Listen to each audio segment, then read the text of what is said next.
Okay. Good morning, good afternoon, and good evening. Thank you so much, everyone, for joining us. So today I'm accompanied by Nadine and Amy from Tender Funerals, really to talk about the topic of death and dying. As we all know that COVID, especially after 2020 or even now, so many families has to go through this process of grief and death and dying. I think so many of us not even prepared this whole process. So today we're really fortunate and honored to have Amy and Nadine here to really explain to us your process. And I just want to share with everyone, Tender Funerals is a nonprofit organization, really bring in this whole process together and help and support everyone in the community to walk through this death and dying process. So welcome, Amy and Nadine. Say hello to everyone and please introduce yourself and how did you get into this industry and what's your experience so far? Hi, thank you for having us. I'm Amy Sager. I'm the General Manager of Tender Funerals Illawarra and Sydney. Hi, I'm Nadine. I'm a funeral director here at Tender. And so we just, I think I might actually speak about how Tender Funerals came about, because we could probably both speak forever about why we joined the industry. Yeah. And so Tender Funerals just came about from our local community centre. In those meetings with their community, they were able to observe that there was this gap in people being able to afford a funeral. They identified that their communities often didn't have their families around them, or they were quite isolated from, the people who would otherwise organise a funeral, and they were concerned about who would look after them after they'd died. And so we just said, why don't we just start a not-for-profit funeral service? How hard could that be? Turns out it's very hard. And it took us about 7 years. Took a long time doing fundraising and research projects so that we could get to this point. And then when we did open, we opened in 2016. So we've now been open for 4 years. And it's been incredible because we've been able to serve our community who otherwise may not have been able to afford a funeral.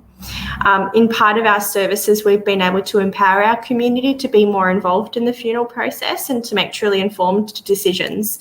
That's led to not only being able to afford a funeral, but it's also led to people making decisions they otherwise didn't know they had the option of, which is things like looking after the body of the person that they loved, or maybe not paying for a hearse. If a hearse wasn't important to them, they can use the van, or maybe not going into debt to pay for a large amount of flowers when everyone can bring some from their garden. And so it's just about having those conversations that put the power back into the hands of the community who are organising the funeral. So that's sort of how we've come to be here now.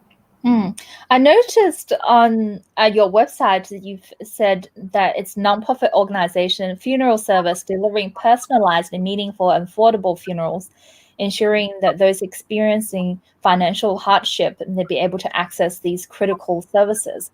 I think from your experience from the past 7 years, what are some of the response or the cases that you've walked through, and how Tender Funerals be able to help those families to go through this hardship? We sort of have two people that call upon our services. One group of people are the people who are experiencing financial hardship and looking for some support in organising their funeral. And then they come to us just after something that they can afford, and then they end up leaving having had this profound experience of empowerment that they weren't anticipating. And the feedback that we get is that is changing the way that those people do death in the future. So when those families that we meet have another loss and come back to us again, they come back to us already empowered, which is the most incredible thing. And so instead of coming to us saying someone's died, we don't know what to do, they come to us and say someone's died and I want to look after them, and this is where I want to have the funeral, and this is what my budget is, and I expect that it will be able to make a way to have have the funeral around that cost. And so that has changed the way that those people do death. So that's one group of people who come to us. And then the other group of people come to us because they've heard through their community that we do a very personalised funeral. So they come to us looking to organise this huge, enormous, elaborate event, and they end up surprised at how affordable it is at the end of it. So it seems to go one of two ways. So can you walk us through the process, how you help all these families, especially, when it's really sudden news that, had lost a family member? Can you walk us through the journey, how you help these families? Yeah, I think the biggest thing when we start that journey is we work to slow down the process for people. Certainly in New South Wales, here in Australia, there are no legal obligations to engage a funeral director immediately, and sometimes people panic about that because they don't know what the laws are.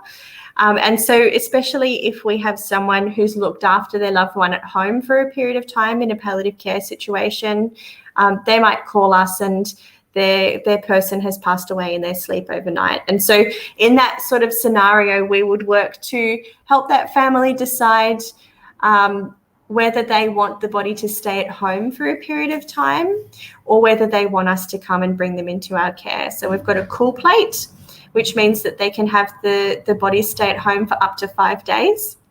And we'll help them navigate about getting the medical paperwork required for movement of the deceased and those sorts of things. So step one is slow the process down, identify what course of action they want to take most immediately. A lot of the time that will be the family choosing for the deceased to come into our care. So we'll send our community out there to go and bring them into our funeral home here. And then from that stage, we organise with the family and let them know that we'll be making contact to book a time to talk about the funeral arrangement. But we really emphasise that there's no rush in doing that. Sometimes there can be a panic about thinking you've got to organise that straight away, but we just work to follow the time frame of what everyone else is ready to follow. From that point in that meeting, we would talk about what all of the different options are for the funeral. So have they thought about whether the person was going to be cremated or buried or perhaps have a natural burial? Have they thought about what the location for the funeral might be? And part of our job is helping them understand what their options are. And so they may not know that you could have a funeral in their backyard or in a park or in a community garden or in a surf lifesaving club or in a church or in a crematorium chapel. So we just help them to identify where they're allowed to have a funeral and which one of those places would really resonate for them and their person that they lost. And that's just part of that informed decision making, is understand the full range of the options and then the prices that are associated with each of those options so that they can make those choices. And then we'll talk about making bookings so that if they're ready to choose a day, they can choose a day, or they could wait a little bit longer to choose the day, as well as covering all of the paperwork required after someone's passed away. So that's things like the official death certificate for births, deaths and marriages, and all of the paperwork required for a cremation or a burial. So after seeing so many of these families and helped and supported all these families to walk through all this journey and say goodbye to their loved ones, what are your thoughts on the topic of death and dying? What is your view? What is the message you want to share with us now? I think my message would be I'm pretty passionate about the message of people knowing that they can have access to the body after they've died. Really, in Australia, our tradition is that someone will die and then a week later you have a funeral and then you have sandwiches and then you don't talk about it anymore. And certainly that's how it was always in my family. And so what I'm really passionate about is helping people understand that if they want to, they can join us or any funeral director in washing and dressing the person who's passed away, and the value that's in that, because it's like this communication that happens when you lay your hands on the body of someone that you love. And it's that communication really is an opportunity for your body to catch up with what your mind already knows, which is that they've died. And it's helpful because we have a lot of fear often around seeing a body for the first time because it's not in our norm. And so if we could help to understand that actually that won't always be a traumatic thing, and in fact, it could be completely ordinary. And lots of people have that experience and they go, oh, it's so not what I expected it to be. And actually it was so much more helpful than I expected it to be. And so I think it's really about removing that taboo and that stigma and that fear that it's going to be a horrible thing, and actually that it could be a really incredible and helpful thing. And I think that the thing that makes it incredible and helpful is if that's what you want to do. I think there's no right or wrong, and I don't know that option is for everyone, but that's the beautiful thing about informed choice is you'll understand what the options are to you, and you actually get to make a decision that is in line with what your own values are. So it's not about people necessarily always doing that. It's about people understanding that they have the choice to if they want to, and being able to do what it is that they actually want in that moment. And so many times when we meet with families and we talk to them about all the things that they could do, their initial response is to be sometimes a bit shocked or fearful and think, oh, that's not for us, that our family doesn't do that.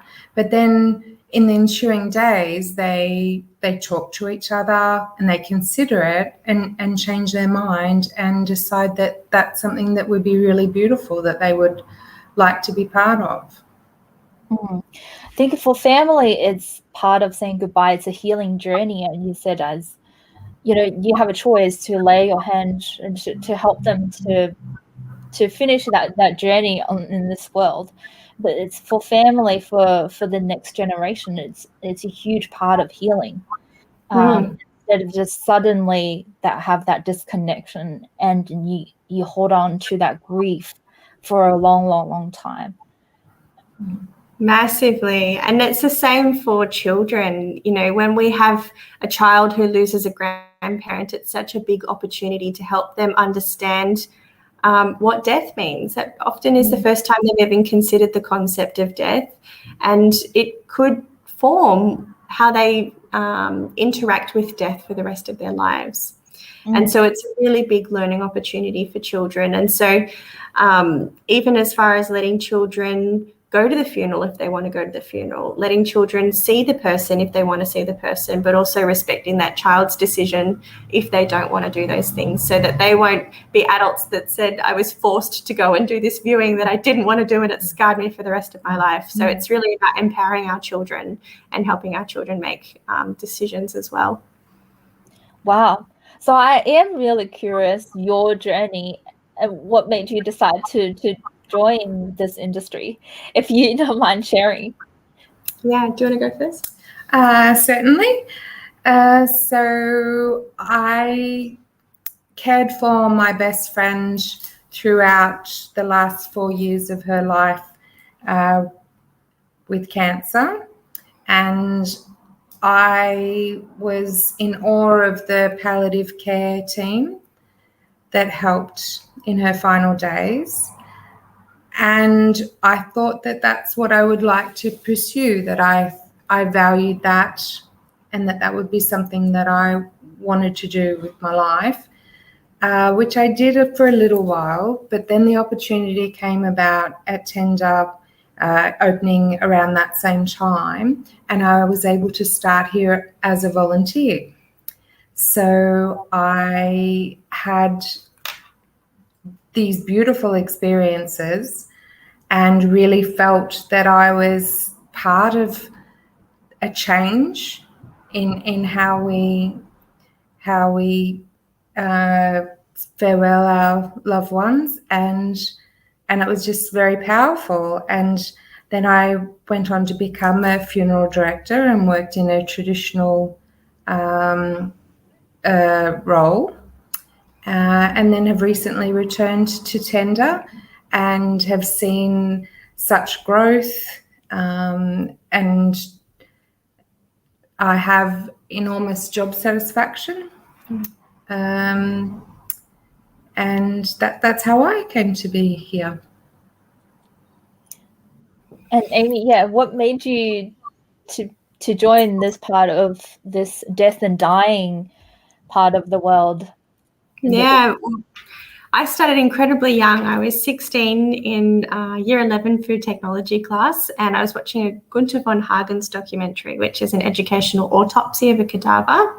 And I was just so struck by the mortuary technicians in the documentary that we were watching, because they were so blasé, and it was just an ordinary thing to them. And for everyone else, all of my peers in that class, that was definitely the first time we were seeing a real person who had passed away. And so, for us, it was such an absurd thought, but for them, it was just another day in the office. And that was the first time I'd ever thought about that being an ordinary thing. And I remember thinking to myself, I bet I could do that. And then it became, no, I really want to do that. And so I ended up pursuing it with my careers advisor in high school. And after about 6 months of learning about the industry and searching, I was fortunate enough to get a funeral home that gave me work experience. And then after my work experience time there, they employed me. So I was really fortunate to find a place that took me under their wing and, gave me that opportunity so I could work in the funeral industry, where I worked for 8 years before the opportunity for Tender Funerals came up. I worked for 2 different quite large traditional funeral homes and upskilled myself in all of the different areas of working in a funeral home. And the thing that I was really passionate about was what I'm still passionate about, people having access to the body and people being empowered to have the sort of funeral that they want. And I wasn't necessarily able to provide that in a traditional setting. And so I was really passionate about alternative funerals and death literacy and all of those sorts of things. So when this opportunity at Tender Funerals came up, it was so value aligned that I couldn't not come and join this community to run this project. What are some of the feedback from people that, do you host education nights, and how do you help people to understand there is a process, after that it's important to talk about this, we call it taboo topic, but talk about this process, death and dying process. What are some of the feedback from people or your experience that you heard from people? I think you'll find that no one wants to bring it up, but once it's brought up, everyone wants to be a part of the conversation. And so it's every time, I don't know about you, Nadine, but every time I bring it up in a friend circle or a party, there's 40,000 questions that gets asked, and everyone's part of that conversation. And so I think it's taboo to raise the subject, but I don't think it's taboo to talk about it. Well, thank you. Yeah, certainly it is. I think it's so important. Unless we know the process or how we want to end up with, then we really reflect and look at how we want to live our life. And I just want to hear from your perspective. Have you seen the difference in people once they, more clear of this die and death process? Does that affect how they live their way to see life? Has it had an impact for you? I know that I remember going to funerals when I was young. I was quite young anyway when I started the industry, but I was going to funerals and listening to everyone's eulogies, and they would always talk about regrets that they had with the deceased and those sorts of things. And it was things like, I never apologized after we argued, and I'll never forgive myself for that, and those sorts of things. And so I really remember not leaving very consciously, not leaving arguments, not finished, making sure that I laid my head at the pillow still good with my people each night. And that was something that I suppose understanding death and dying impacted my own life. And so I think also a lot of the things that have happened in my life haven't been such a big deal to me because I'm still alive. And so I sort of have that perspective at the end of it, which not many teenagers had the opportunity to have that lens when they view things. What about? Yeah, I'd very much agree with that in terms of we've got just such a different perspective in terms of, we think that we have challenges in our personal life, and then, we meet with a family that actually does have significant challenges and loss. So it makes you think twice about, what you're complaining about, and be grateful.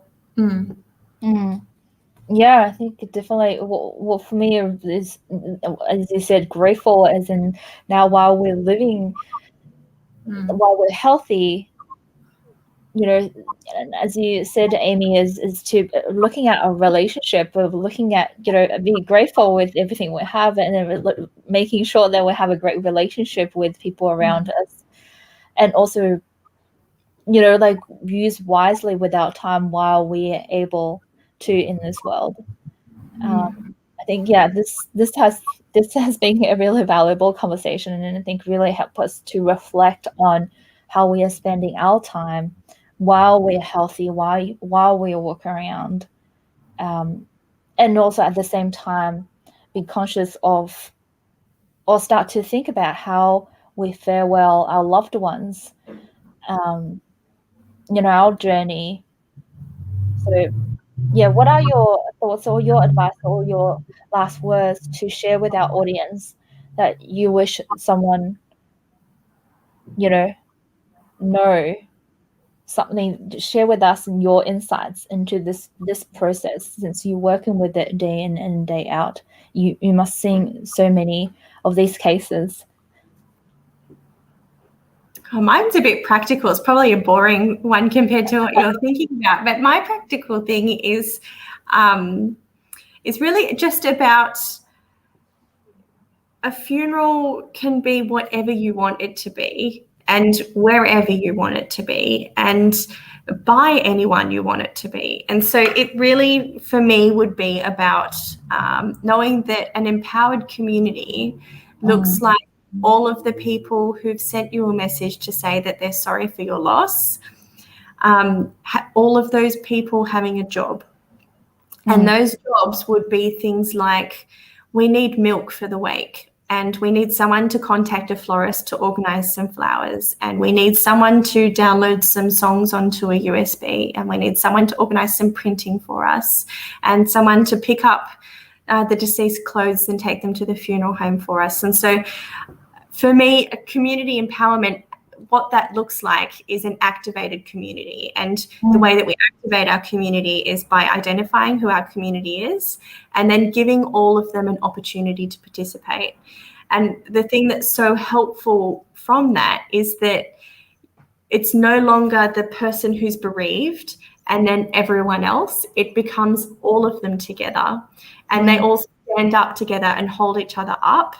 And they're in communication, because if they're not in communication, it's really hard to know what to say at the funeral or the first time you see them in the street, because you've not been in communication. But if you've already been talking about flowers or milk or having something that you owned and you claimed in that funeral process, not only has it created a funeral that's been crafted out of all of the people who care deeply about that person, but it's also empowered everyone. It's given everyone an opportunity to have a part in it, and it's strengthened the support that each of those people receive. So they'll move forward from that experience closer and standing on their own 2 feet, as opposed to relying only on their funeral director. And I think that is really the key to it all. Wow, I love that sense of community. Nadine, do you have anything that you want to share? I totally agree. I totally agree with what Amy said, and also not rushing into any arrangements, and taking the time to let things, really feel right, and have decisions that feel right for your person. And that's the only other thing I can think of. Well, thank you so much for spending time with us and sharing your experience and wisdom with us. Thank you. You're welcome. You're welcome. Bye.